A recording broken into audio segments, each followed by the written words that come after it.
your life to feel. If you want to feel terrible and your certain situation doesn't make you feel terrible, that's fine. I mean, you are living life and you're going to die anyway, whether you like it or not. Aren't you wondering a little bit to find out why you die? Aren't you wondering to find out why you get old and sick? Why you were created in the first place? What is the point being created if you're going to die? These questions are very serious that you ask. You ask. So what is so a big a deal that I should die? I should have lived for longer. Why do I die so at 80? So all these questions it props up into your mind. But there are people who don't think about this. They have accepted life. They're ready to die. They go for it. And it's easily thought than in sense of when it comes to it. Because you might say all that. You might ignore all these things. You might say, oh, it doesn't matter. I don't want to know. And then you get old. Because definitely you're going to get old. And then now it comes to it that you are about to die. That is a moment where now the experience of it has come to reality. I can't imagine for you spending all your time and waiting for that moment before you start thinking about it. And even at that state, your mind is not even ready to think about it, but the fear that you can't escape. You live life and you cannot escape fear. Fear is something which is there. No matter what you do, it comes up. But why should there be fear in the first place? If you live here, that's why people have to spend money to protect themselves, leaders, everybody. Fear is something that is like part of our life. It shouldn't be necessarily. Why should we live in the world and be afraid? I mean, that's the first thing you should ask yourself. Is it necessary in our life to live in fear? No, we don't need that. I don't think you do need that.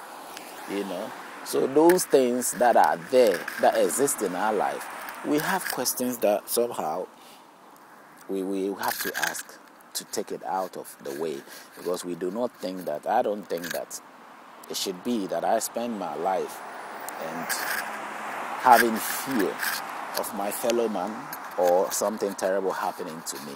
That shouldn't be the case at all, in my view.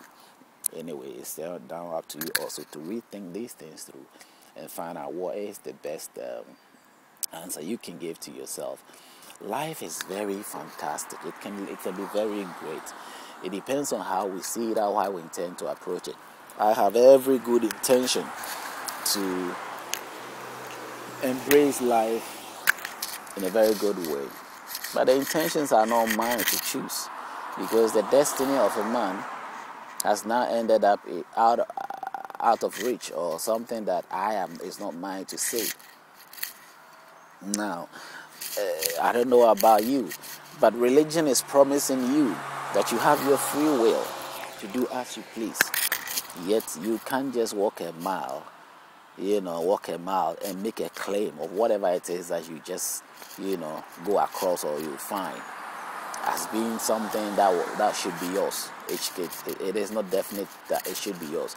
You probably might say it lost, and somebody will end up have lost something, and then it comes to your possession, but it definitely belongs to somebody. Even right now, the life we live, the air that we breathe, is the only thing that we are having for free. Water, you have to pay for it. Energy, you pay for it. The land that you walk on, you pay for it. There isn't a single thing that we don't pay for except the air that we breathe. Now, why is that? As time goes on, maybe it will come to a point where we have to pay for the air that we breathe, because air probably in certain areas will be so polluted. For you to have your air clean and all that, you have to pay for it. It's coming to it because environmental reasons are getting to a point where people are able to clear the air and have a clean air around their areas, and probably some contributions will be required for you to pay some money in order to have a clean air. So it is not very much easy. It is easy for a few of the people who have taken possessions and have got places and have got grounds to sort of, give them the power that they require. But in the majority sense, not everybody have got all those privileges, and it's also being accepted by many as something which will make us competitive because of laziness and others not willing to contribute. Forgetting the fact that not everybody can contribute. Even in the UK, And in America, and it's, most of the countries seen as civilized countries or countries, developed countries, they have come to acknowledge that they've set out some fee or some amount of money to cover those who cannot contribute to society or the development due to any deformity or lack of knowledge or some sort of limitations that may be on them.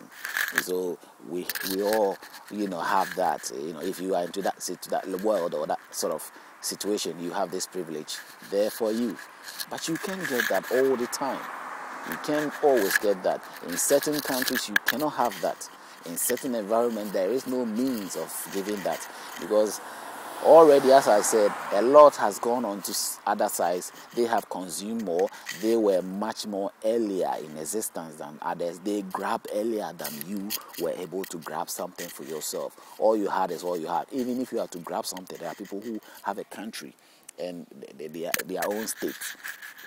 But the state resources does not even necessarily in the majority sense belong to them, because they probably own half of it or a quarter of it, and the foreigner or a foreign state has got majority of the resource of the country.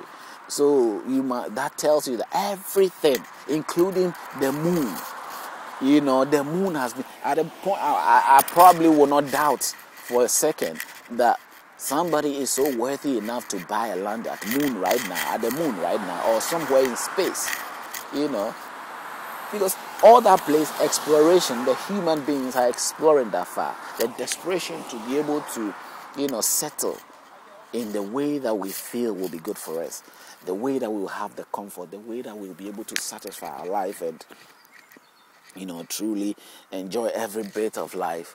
So it does matter for us, to come to that realization and embrace that the facts of life, which I'll say the practical facts of life, the practical realities of life, it's undeniable. You can figure out or think it through, and you realize that whatever it is that I'm trying to say here does relate. Now, I'm not deviating from what the topic is, which is culture and religion. It still stays in the same confines. Now, how does it stay in the confines about, let's say, the treasures of life, and let's say the land and all those things that I sort of mentioned? Looking straight at culture and its, its beliefs.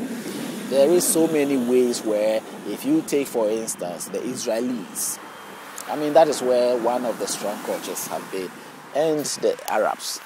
They every day they struggle to believe that the God that they believe in has given them a land, and this gave them the right to possess where they possess. Every religious belief has got that right to feel that wherever they are culturally belong to them, because their God right gave them that privilege or gave them that resource or gave them that place, including whatever is outside that they own or whatever they've been able to have.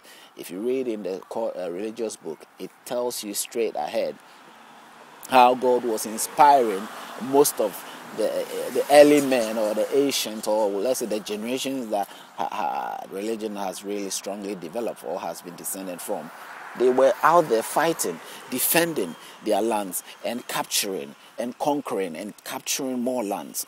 Even today, Israel, when he had a small place in 1947 as a state to handle, he had to defend himself and ended up acquiring more land. As he won over his enemies, he got more land, despite the support that he had from the West. So he has been able to acquire more land, and that land is his. Religiously, if you look at the book, he has every reason, the Jewish man has every reason to make those claims and hold on onto it as it is his own land, because his God-given right for him to have that. The Arabs have the same thing in the book. I have personally showed it up to you, and I will keep on opening it up for you to see yourself, because it is there in the Quran that they also have their rights, they are given right to sort of own whatever it is that they belong to and whatever they conquer to be theirs.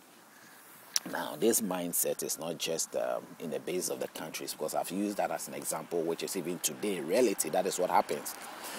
But It goes all the way to individuals, because let's remember that a country is made up of individuals.